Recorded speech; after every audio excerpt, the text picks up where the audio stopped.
برطانوی عدالت نے گزشتہ برس قتل ہونے والی معصوم سارہ شریف کے، جس میں اس کے والد عرفان شریف کو 40 سال قید، اس کو قتل کرنے کے بعد پاکستان فرار ہو گئے تھے۔ ان کے گھر تو چارپائی کے نیچے کمبل کے پہ لپٹی ہوئی اس کے جسم پر کاٹنے کے نشانات موجود تھے۔ اس واقعے کو سن کر ہر ذہرو انسان ایک دفعہ لرز جائے۔ اس نے معاشرے میں ایسا کیا کیا ہوگا کہ اس کے والد نے اس کی صفاقی اور درندگی کی ایک اور مثال، اپنے والد اور سوتیلی ماں کے ہاتھوں قتل ہونے والی معصوم سارہ شریف، جس کو دھاتی ڈنڈوں اور بیٹ سے مار مار کر جس کی 25 سے زائد ہڈیوں کو توڑا گیا،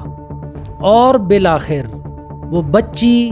موت کی آغوش میں چلی۔ بسم اللہ الرحمن الرحیم۔ السلام علیکم، میں ہوں عطا حسین اور آپ دیکھ رہے ہیں میرا یوٹیوب چینل عطا حسین ملک آفیشیل۔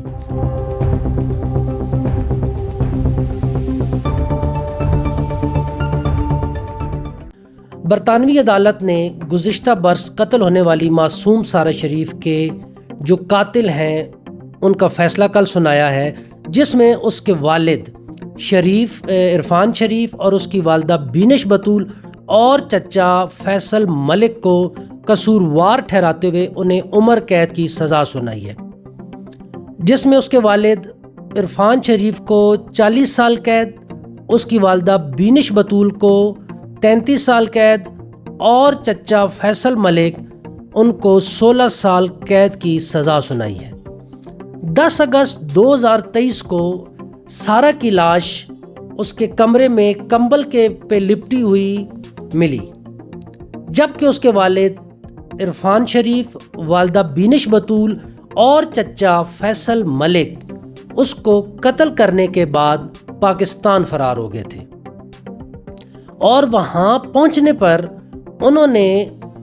UK پولیس کو کال کی کہ اس کی بیٹی قتل ہو چکی ہے اور وہ گھر میں ہے۔ جب UK پولیس نے چھاپا مارا، ان کے گھر تو چارپائی کے نیچے کمبل کے پہ لپٹی ہوئی سارہ شریف کی لاش ملی۔ ابتدائی تفتیش کے دوران سارہ کے جسم پر 70 سے زیادہ تازہ نشان موجود تھے، جس میں 25 مقامات پر اس کے جسم کی ہڈیاں ٹوٹی ہوئی تھیں، اس کو جلایا گیا تھا اور اس کے جسم پر کاٹنے کے نشانات موجود تھے۔ بہت ہی لرزہ خیز واردات، انسانیت کا سر شرم سے جھک جائے کہ اپنے ہی والد نے اور سوتیلی ماں نے اپنی ہی بیٹی کو بے دردانہ اور بے رحمانہ طریقے سے قتل کیا، اور یہ واقعہ کسی بیکورڈ ایریا میں نہیں بلکہ برطانیہ میں پیش آیا ہے، اور کرنے والے پاکستانی ہیں۔ کہیں بھی آپ کو اگر ایسے واقعات ملیں گے، یا تو پاکستان میں ملیں گے یا پاکستانی وہاں ملوث ہوں گے۔ اس واقعے کو سن کر ہر ذہرو انسان ایک دفعہ لرز جائے کہ ایک معصوم بچی، اس کا میکسیمم کیا قصور ہو سکتا ہے، وہ کس کے لیے نقصان دہ ثابت ہو سکتی ہے۔ اس نے معاشرے میں ایسا کیا کیا ہوگا کہ اس کے والد نے اس کی ہڈیاں بلے سے اور دھاتی ڈنڈے سے توڑی ہیں، 25 سے زائد ہڈیاں، جس میں ابتدائی جو انویسٹیگیشن رپورٹ ہے UK پولیس کی طرف سے، انہوں نے بتایا کہ 5 سے زیادہ پسلیاں ٹوٹی ہوئی تھیں۔ تو آخر وہ بچی جب اس کی پسلیاں ٹوٹی تو کیسے سانس لیتی رہی ہوگی؟ ایک ایسی صفاقی اور ایسے درندہ صفت والد، جس کو UK پولیس نے صرف 40 سال کی قید دی ہے، اور ہونا تو ایسے چاہیے تھا کہ اس کے والد کو بھی ویسے ہی سزا ملنی چاہیے تھی جس طرح اس نے اپنی بچی پر ظلم کیا۔ آج سے 1 سال قبل جب 10 اگست کو سارہ شریف کی موت ہوتی ہے، تو اس کے والد اور اس کی سوتیلی ماں اپنے ان کے جو بچی کے چچا ہیں اس کے ساتھ یہ قتل کرتے ہیں، اور اس کے بعد یہ ملک سے فرار ہو کے پاکستان آ جاتے ہیں۔ یہ ایک ہفتہ پاکستان جہلم میں قیام کرتے ہیں اور وہاں سے بھی یہ فرار ہو جاتے ہیں۔ جب اس کی انویسٹیگیشن ہوتی ہے انیشیل، تو یو کے پولیس نے اس کے والد، اس کی سوتیلی ماں کو اور جو اس کے چچا تھے فیصل ملک، ان کو قصوروار ٹھہرایا اور پاکستانی حکومت سے مطالبہ کیا کہ ہمیں یہ بندے حوالے کیے جائیں۔ پاکستانی حکومت نے تقریباً 10 ماہ بعد ان کو یو کے پولیس کے حوالے کیا۔ 6 ویک صرف ٹرائل چلا اور ان 6 ہفتوں میں قاتلین کو سزا سنا دی گئی، جس میں 40 سال قید اس کے والد کو، جو بیسک جو نامزد ملزم تھے، جو قتل جنہوں نے کیا تھا اس کے والد تھے، اور ان کی جو ستیلی ماں تھی بینش بطول، ان کو 33 سال، اور جو سپورٹنگ تھے ایکٹر ان کے چچا، یہ سپورٹ کرتے تھے فیصل ملک، ان کو 16 سال قید سنائی گئی ہے۔ اور اس کے بعد بھی عدالت نے یہ سنایا ہے کہ یہ رہا ہونے کے بعد بھی ان کو پے رول پہ یہ فیصلہ کیا جائے گا کہ کیا وہ آزادانہ گھوم پھر سکتے ہیں یا نہیں پھر سکتے۔ برطانوی جج جس نے یہ فیصلہ سنایا وہ یہ لکھنے پہ مجبور ہوا کہ ایسی سفاکیت، ایسی درندگی آج تک میں نے اپنے کیریئر میں نہیں دیکھی کہ ایک معصوم بچی کو اس بے رحمانہ طریقے کے ساتھ، اس ظالمانہ طریقے کے ساتھ اس قدر مارا ہو کہ وہ سانس بھی نہیں لے سکتی تھی۔ اور اس کے علاوہ اس جج نے یہ کہا کہ جب بچی کو انیشلی طور پہ جو پرانے زخم تھے، جو نشانات تھے، ان کو چھپانے کے لیے انہوں نے ایک حجاب کا بہانہ تلاش کیا کہ بچی کو جب سکول بھیجا جاتا تھا تو انہوں نے کہا جی یہ حجاب پہنیں گی کیونکہ یہ مسلمان ہے، لیکن بدقسمتی سے وہ حجاب اس لیے نہیں پہنا رہے تھے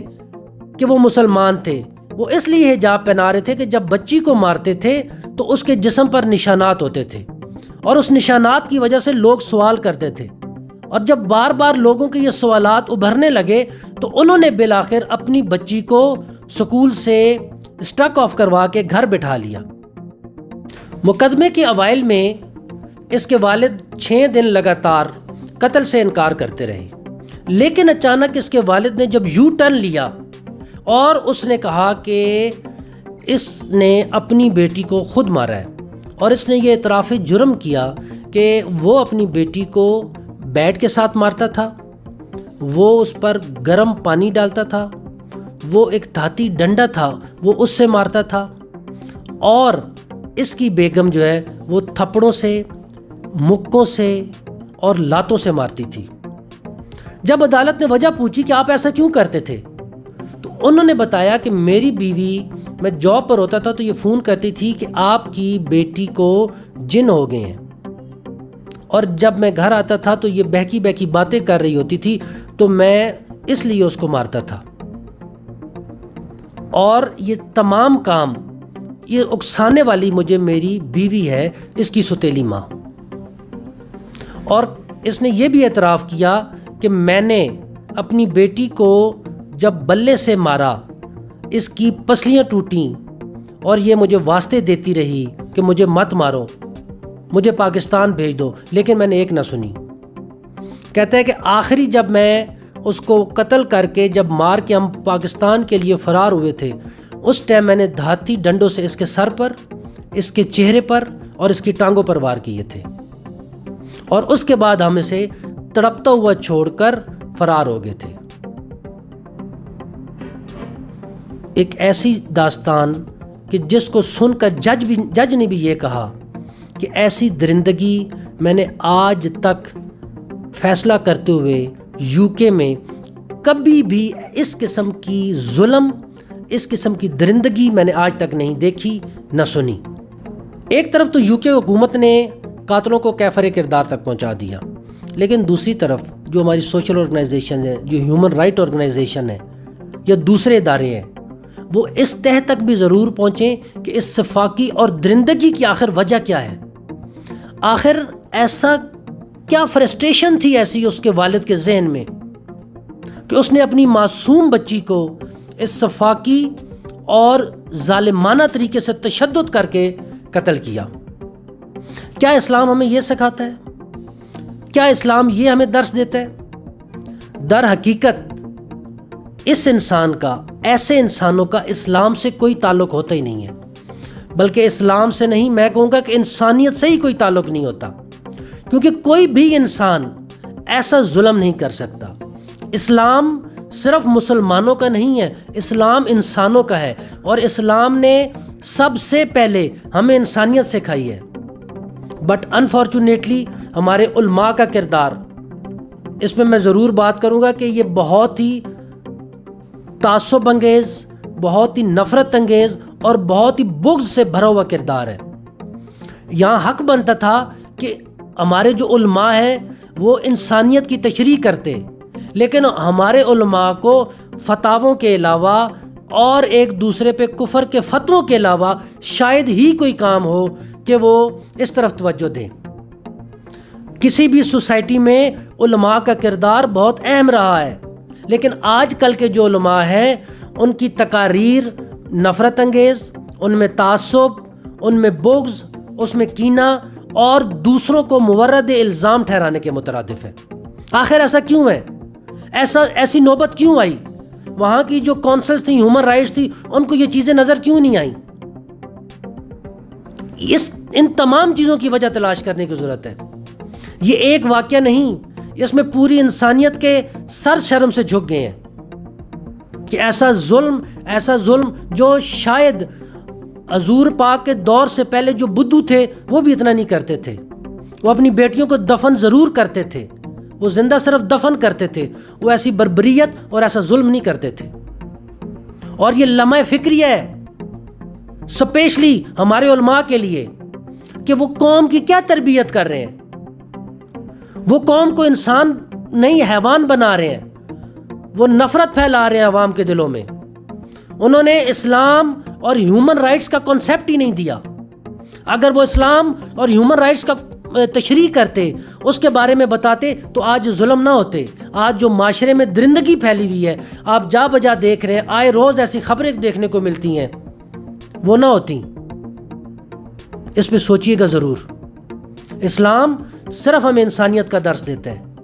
ہم بعد میں مسلمان ہیں، سب سے پہلے انسان ہیں۔ آج کے ویلاگ میں اتنا ہی، اگلے ویلاگ میں پھر حاضر ہوں گے۔ اجازت دیجیے، اللہ حافظ۔